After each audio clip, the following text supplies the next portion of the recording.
position, like, she was a pretty solid pick, but not good enough. I mean, they just got outplayed by good game there.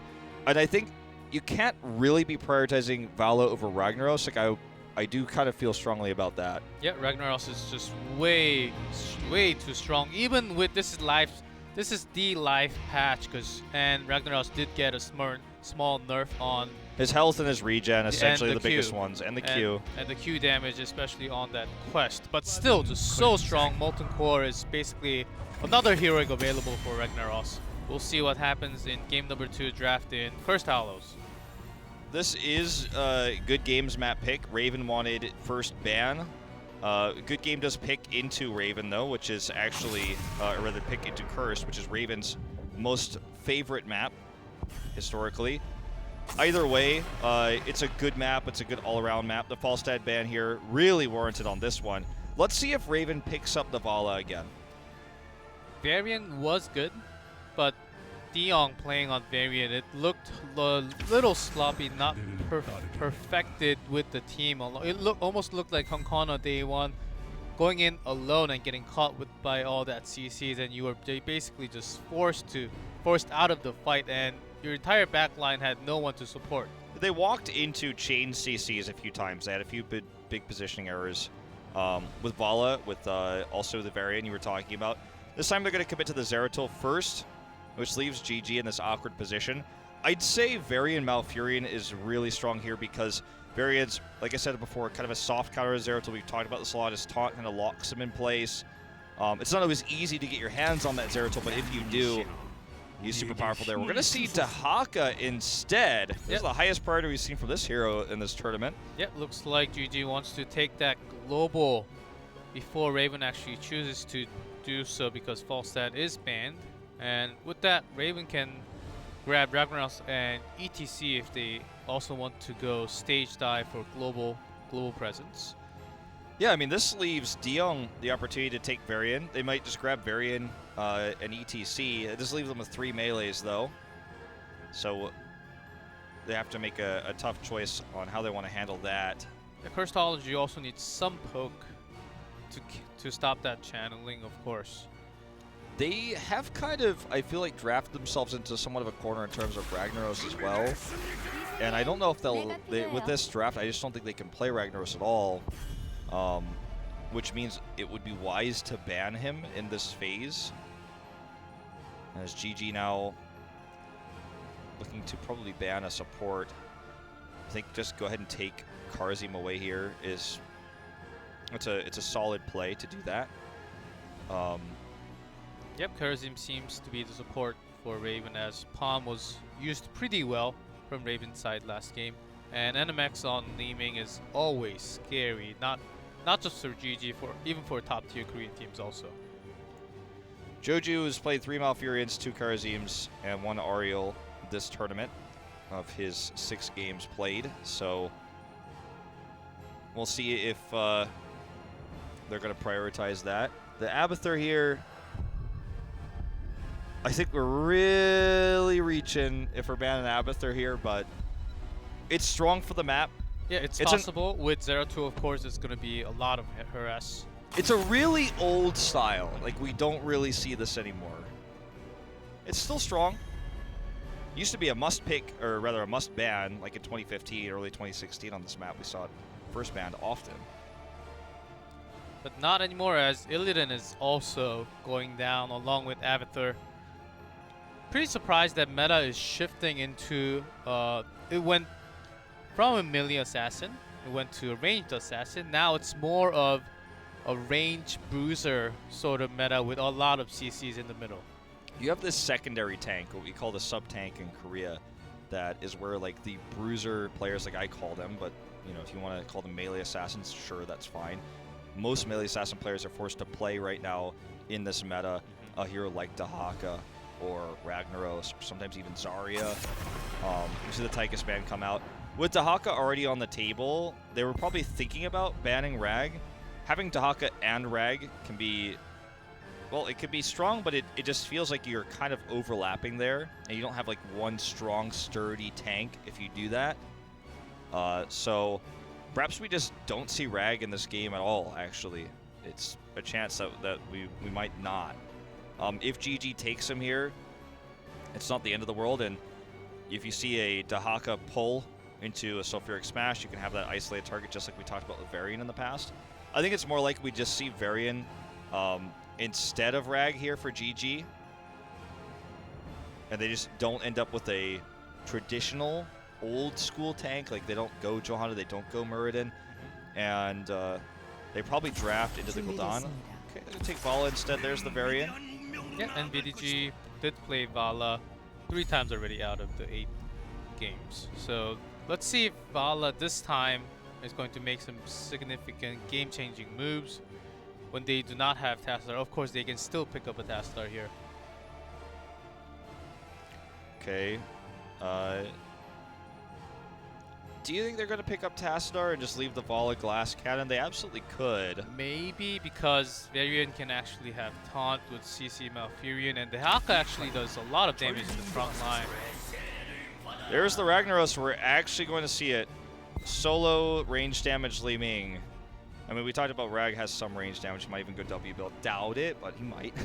I like to build on my Meteor build. It's really possible, especially when you have like the entire opponent draft when they do not have like the utility skills to actually move around. There's the task. There's the task you were talking about. So, I mean, Ragnaros could also poke to deny tributes. Same that Tassadar can. Which draft do you like better? I actually kind of have to lean towards. I have to lean towards GG because they got Dahaka, they've got that global. I actually like Raven's draft a little bit more compared to GG, but let's see what happens if we're going to Cursed Hollow. Very soon, this is going to be game number 2 going into Cursed Hollow. Let's see if Raven can come back. It is 1-0 going in favor of GG. Let's get into Cursed Hollow, game number 2.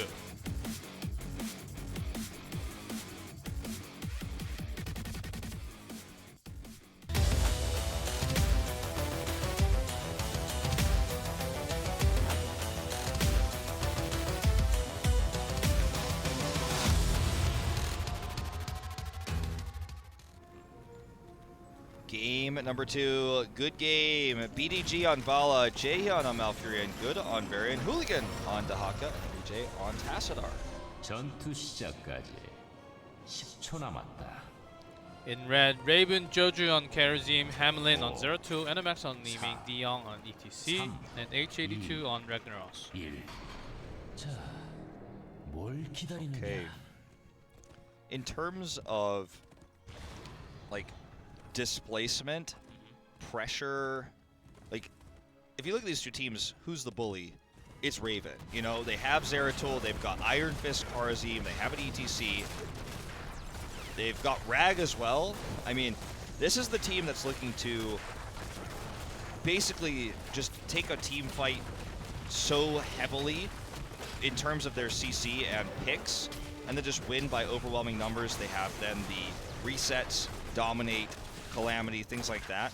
Whereas the longer fight, generally speaking, goes to GG, but that's not to say that they can't get picks, because they also have Dahaka, they have Variance Taunt. So it's a pretty even draft, I think, in most respects, especially in terms of team fighting.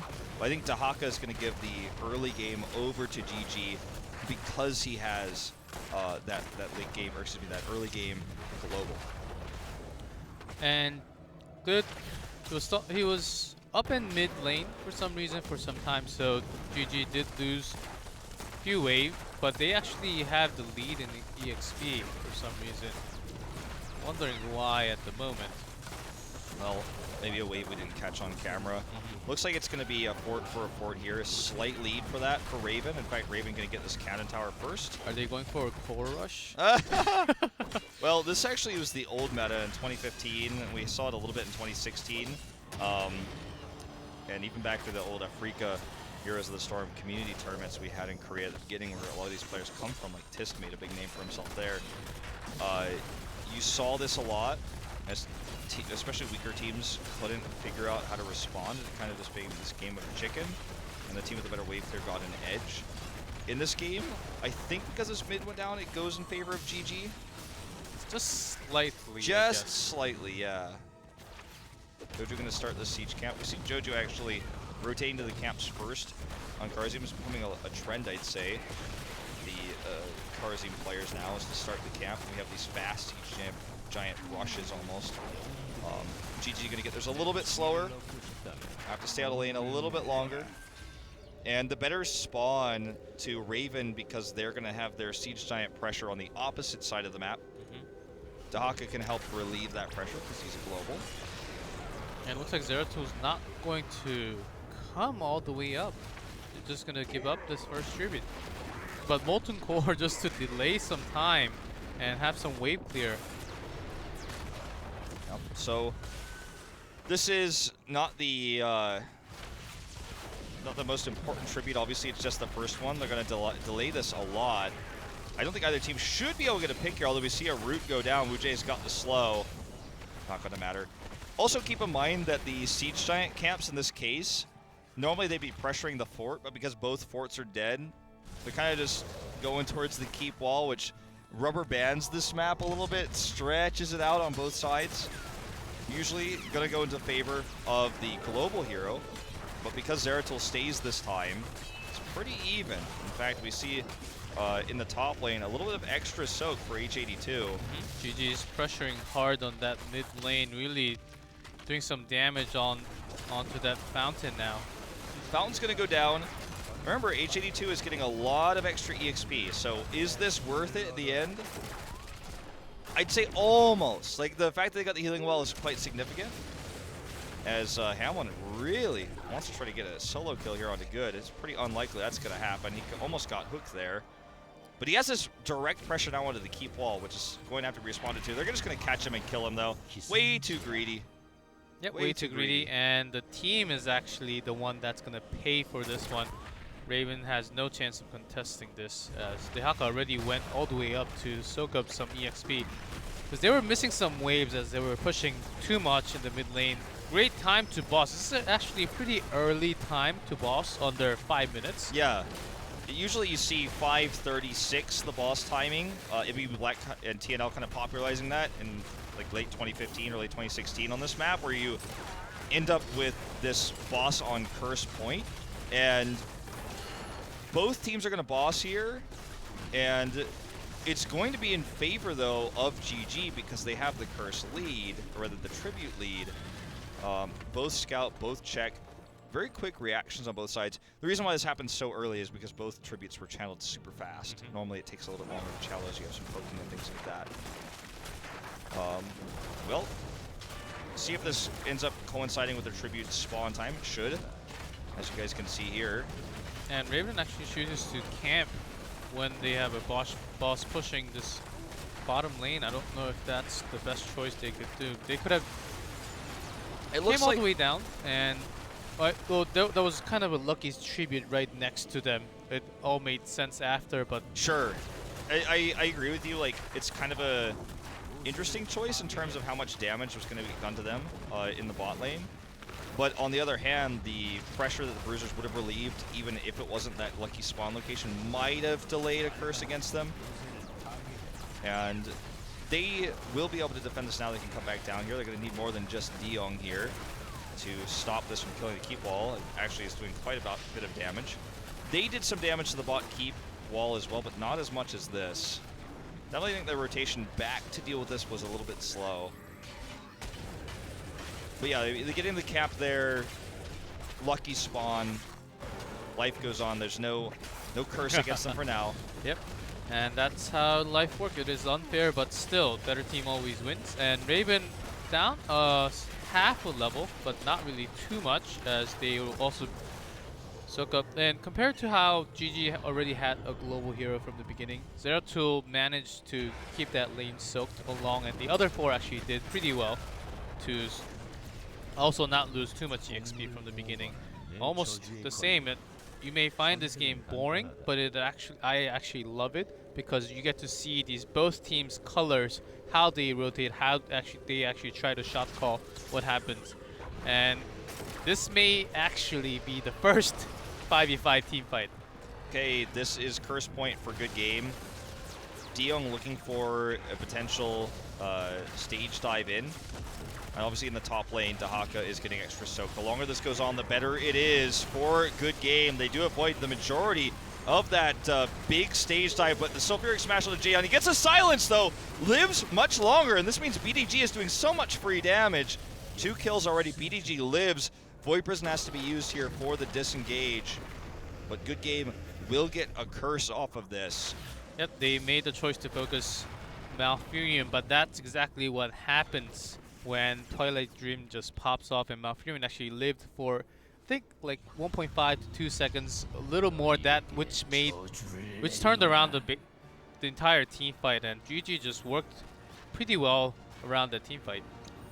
Well, this curse is, you know, at 8 minutes in, probably going to damage the mid-keep wall. The keep wall that was killed earlier will cause the minions to stack up on the bot keep, so that's quite significant.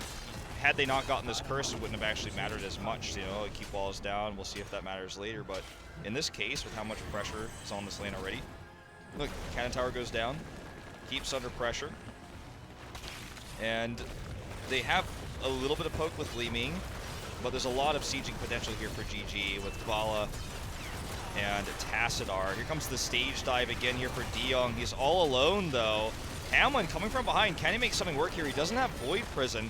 He's actually just kind of standing there looking for an opportunity. And it's not like they're fighting under keep, because the keep's deactivated. It's cursed. 5 seconds until that reactivates. Hamlin is waiting for that moment, biding his time. 12 seconds until Void is up. But it doesn't matter, the keep is dead. And all lanes are pushed. Oh, the root onto Hamlin. Hooligan with that long distance charge in and the taunt. Gonna be a kill on to Hamlin there. And this is starting to look like a bad situation for Raven. I mean, it already was, but now it looks like a dire situation. A dire bad situation even. If Hamlin was just feel like he was just waiting for the cooldown on that Void Prison, and then didn't really manage to get out at the safe time. And GG made the right choice to just go back when Raven hit 13, because they knew their heroics at the beginning. All of their heroics were on cooldown when Raven had a lot of. They had Palm, Smash, and Wave of Force. GG looks like they're on top of things today compared to all the other games before. Yeah. I mean, they're up against a different caliber of opponent as well, so it can be somewhat misleading, but look at this. Deong, see you later. Totally caught and cut here. Joju does get stunned there by the Rain of Vengeance. This just put some Siege Giant pressure on the core. They'll probably rotate mid and start poking with this composition at the mid keep. They could also alternatively steal Bruisers.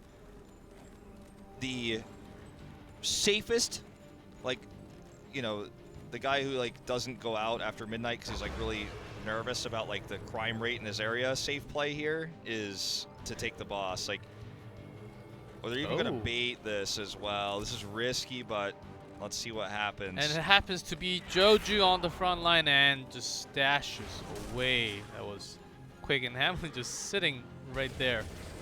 Look, any neutral rotation or any sort of neutral trade like this is good for GG because they're closer to 16 and they have catapults pushing. So they didn't get the boss and they didn't get any kills, but they forced Raven to rotate all the way deep onto the wrong side of the map. They weren't getting ESP, they weren't soaking, they are now, but they lost some time here. GG is about to hit 16. And this position on the tribute is lucky for Good Game as well. And it took so much longer for Raven to go all the way up there to take the camp. And GG this won't matter too much right now because it's 0 out of 3 right now on tribute, and barely takes it. And Jaehyun is out of this position itself. It is actually Li Ming gets palmed right there. Well, that ice block into Twilight Dream was pretty damaging. Hamlin escapes using his Void Prison, or attempts to escape, I should say. And it's just, the Void Prison is just completely ignored. H82 is going to be the next to fall. Joju will escape, but will his team escape their fate? Starts to seem unlikely, as now GG with 16 and 2 bodies up will take a free boss. They may even attempt to double boss. The timing of this kind of works out to where they boss, get the second tribute, go onto curse point, then take the second boss, and then get a curse off of that while Raven has to defend 2 bosses. Like, this is a 3-step process that is likely about to occur. Yeah, exactly. And Raven Was that the right choice to go in when your opponent is up a talent? I don't know. I'm not sure. I think they saw Malfurion out of position, and then this is our chance to pick one down, and then it turned out to be the opposite. Malfurion just having all of them coming right into Malfurion, as Raven has a lot of melee damage. As Twilight Dream turned around everything again. Maybe next time they can focus on something else like Tassadar even. To be honest, I think the stage dive was just super preemptive as well. Like, there was no follow-up, and basically we just saw Jaehyun, Ice Block is pretty good, and Twilight Dream you, and what are you gonna do? So enthusiastic. I mean, I'm just saying, I mean, that was the start of things going wrong, and then also after that, they were down a talent tier, and also down a heroic, and ETC was dead, and this is... I was talking about we got the boss and the tribute. We may not even need to see anything after that here, as the boss is now on the core. Deyoung gonna stage dive in again. Doesn't die this time, but gets very low. Hamlin is dead. The core is under attack here. We see a nice palm to keep H82 alive briefly here, but I don't know if it's going to matter, as the core is under attack now by all the heroes. The boss, not even dead yet. Only 50% and lower, going down to 30%. The entire team of GG is staying alive. They're just having fun around the core. Looks like game 2 is going to GG. Well played. Well played. Pretty one-sided series so far. The game there, the tribute spawn locations worked well for GG. And then they kind of won every team fight slightly. They made all the right choices in terms of pushing, controlling the map, controlling the mercs. I can't point fingers at anybody on Raven, with the exception of that one stage dive from Deyoung, which seemed to be a bit far away from his team. In theory, if they had gotten a pick from that, if they had been able to kill Jaehyun, maybe this makes it into a good situation. It's a 5v4 on their side. Even though they're down a talent tier, they win it. They can swing things back, get the boss on their side, then get the tribute, and then everything kind of goes the opposite direction. But it didn't end up that way. Yeah, that was the risk they took, and it did not turn out to be their favor. But still, I want to give it to BDG so far, just keeping on that aggressive and staying on that side. But